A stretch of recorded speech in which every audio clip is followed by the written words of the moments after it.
This is John Costa at the Documentary Media Centre. So we're immersed in the middle of our newsroom for the Why Heritage Project, a great way of ending our 6 to 7 week project that we've been doing with lots of young people from youth engagement organisations across the city. Now, I'm absolutely delighted to be joined for this interview by Joanna Fleetwood-Smith, who is the Why Business Development Director. So Joanna, thank you very much for taking the time to join us this afternoon.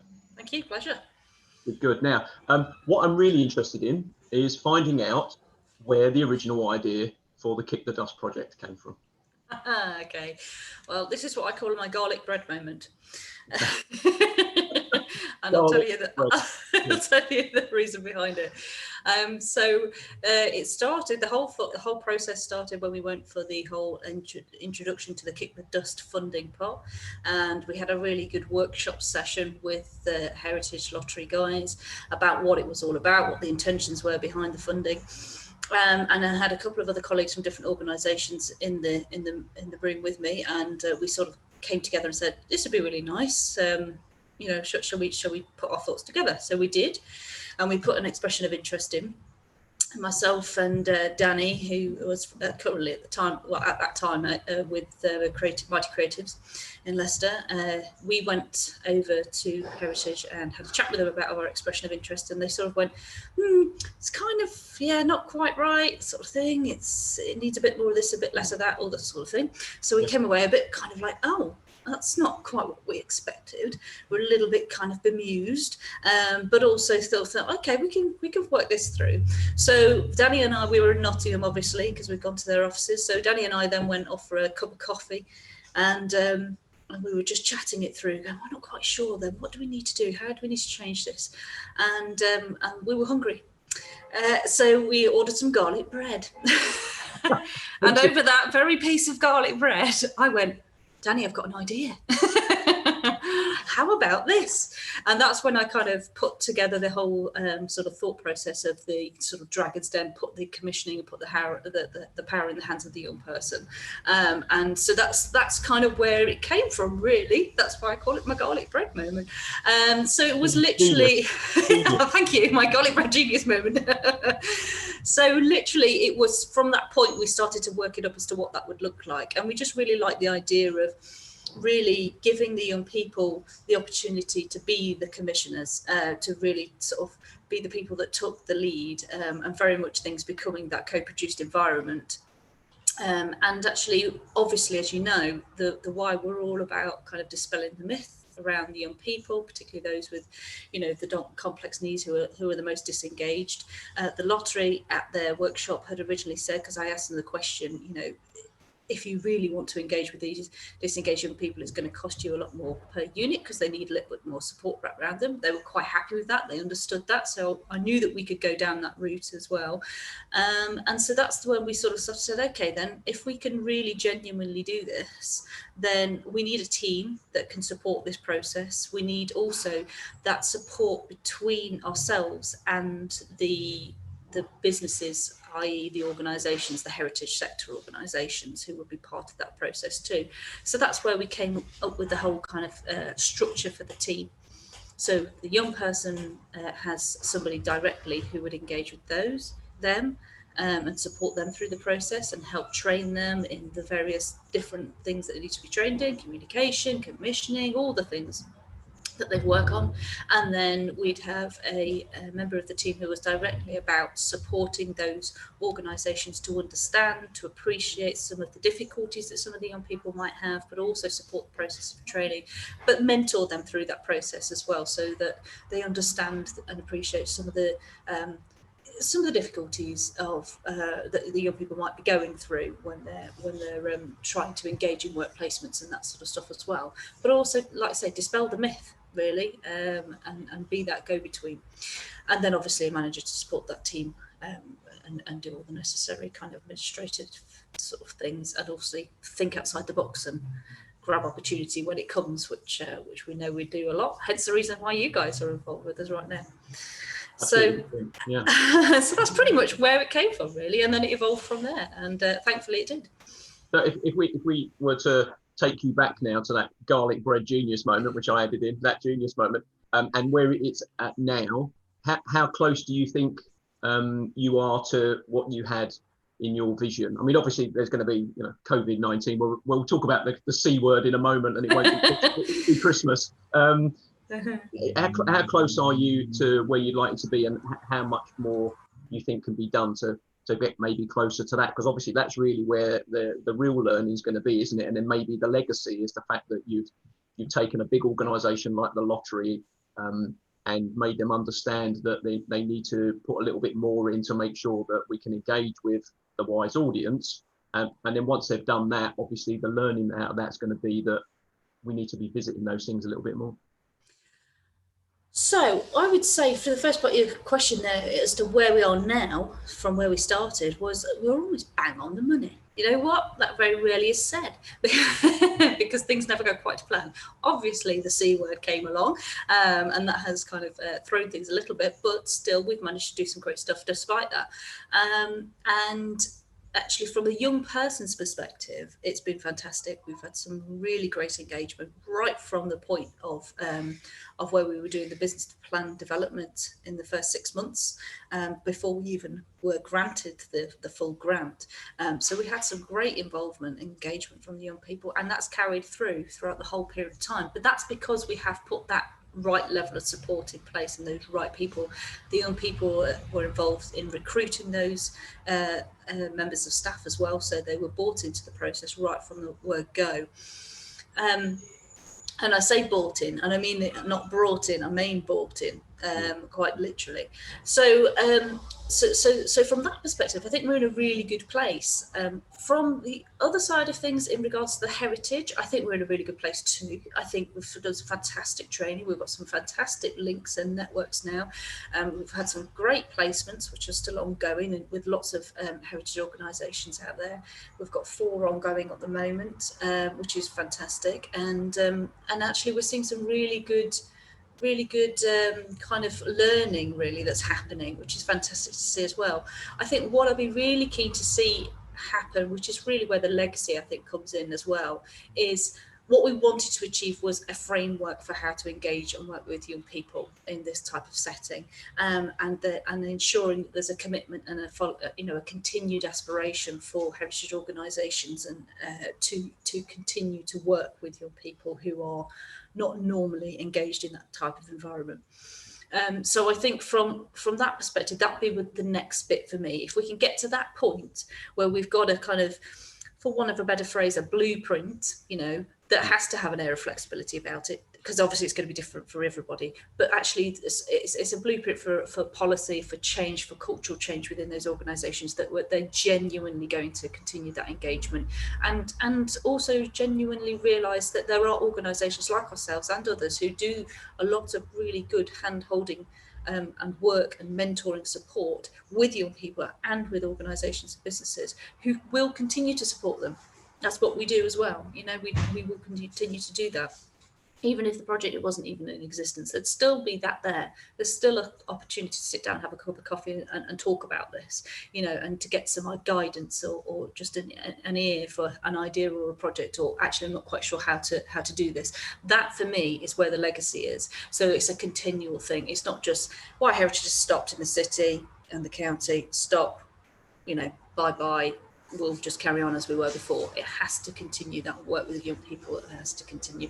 And also, it's not just around the young people engaging in becoming workers. It's about that continued participation when they're sharing their heritage assets as well. So it's very much, a sort of double-edged sword in a good way, in regards to how we take this forward. So I think that answers your question. Absolutely, perfectly. Yeah, I think it's one of the really interesting things about the project in its entirety, really, from your garlic bread moment right through to today, is the fact that there's winners all round. I mean, there's the young people that are suddenly realising that their opinion maybe is valued, particularly those that have come from a really kind of challenging background to be a resident with yourselves. Yes. And that they've got something to offer. Now, whether that's from your mystery shopper perspective of going and visit and doing sort of visit audits, through to actually being a young person that's engaged by an organisation that maybe invariably says, well, any young person that comes through the door of our heritage setting is with parents. So you're talking about a particular age group, and then that your age group isn't interested.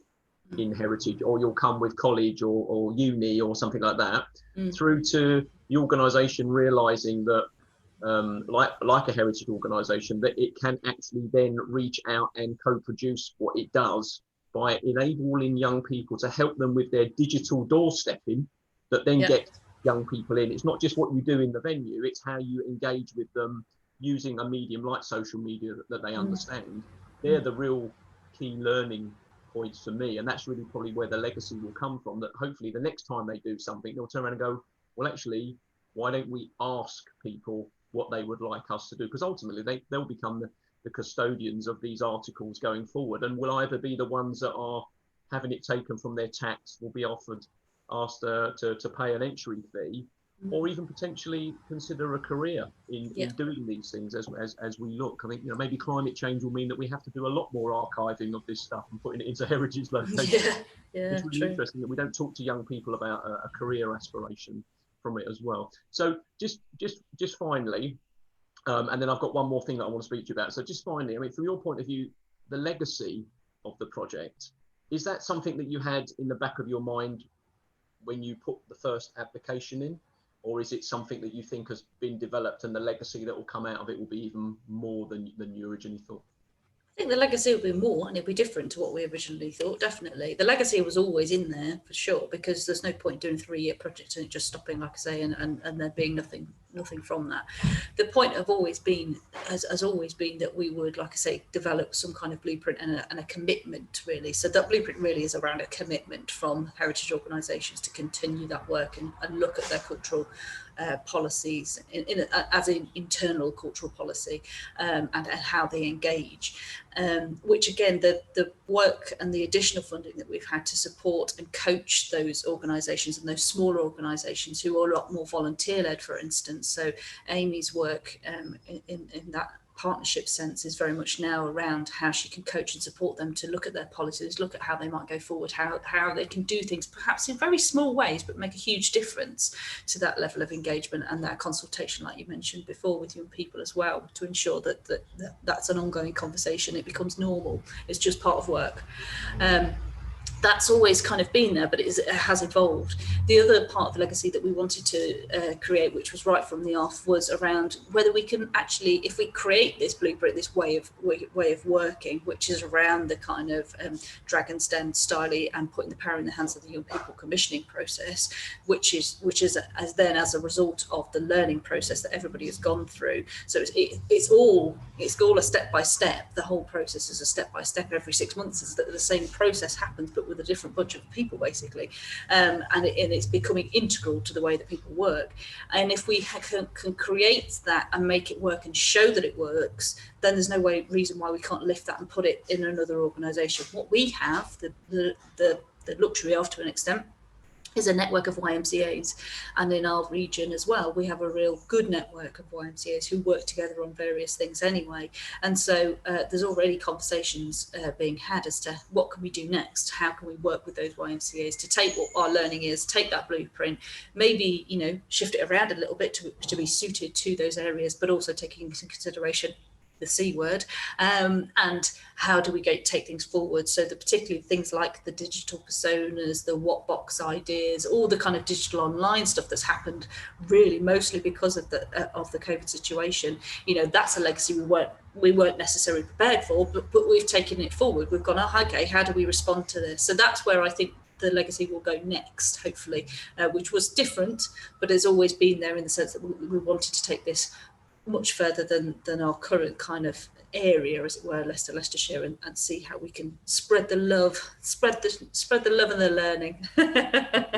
On a shared knowledge, isn't it? So final thing I want to talk to you about is your annual report, the impact report. Fantastic. It's great, and it's great to see some of the young people that have been involved in the Y Heritage Kick the Dust project involved in this as well, and digital personas, and like you said, the Y Heritage and stuff is great. The thing I want to pick out is the fact that the Y Theatre, obviously, where a lot of people will probably know where the Y is based on the Y Theatre, obviously had the challenges of COVID as well. It was great to be able to use that for Heritage Open Days, and get members of the public to come in and maybe look at the theatre from a different viewpoint and use some of the skills that the 4 or 5 young people that we worked with on that project had been involved in some of the Kick the Dust projects as well with other organisations, was to get them to understand that they could do it in a venue where they had a natural affinity. They understood where they were and stuff like that. I mean, what's been a highlight of the Kick the Dust project? Is there one particular thing that stands out for you? Is it organisations? Is it young people? Is it the benefit on the why? That kind of stuff. What do you think?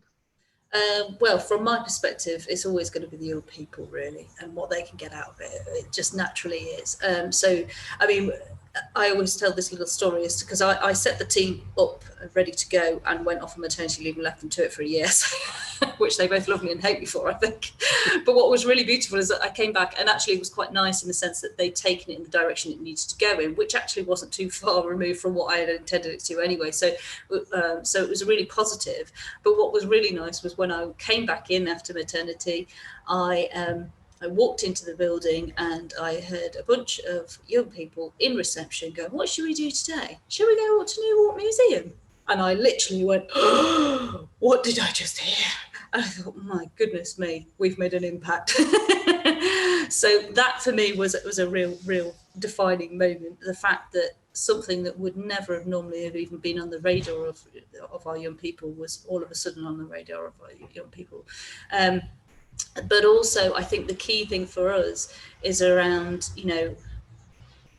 is how can we utilise the skills of our young people going forward? How can we utilise the theatre and the resource that we have and take the map and the way that this has worked as a programme and continue that learning for our young people? We've got young people who have really shown that they're interested in certain areas of work. So what we're doing is developing a skills programme now that supports that process. So we're taking a lot of learning from that. So for me, it's really highlighted to the whole organisation how if you give the opportunity and give the support and that structure in that way for young people, they can go so far with it, and that's really what the point of it all is. Yeah, I guess that's the bigger lesson for society, isn't it? Stop thinking about young people as being on the receiving end of things until they become adults. Start engaging them earlier, and then they'll shock you by absolutely taking it in the direction that it needs to go. So that's really interesting, isn't it? Yeah. Listen, thank you very much for taking the time to speak to us. Really appreciate it. It's a pleasure. Hopefully the rest of the newsroom's going to go fantastic. I'm sure it will. Thank you very much. See you. Bye-bye.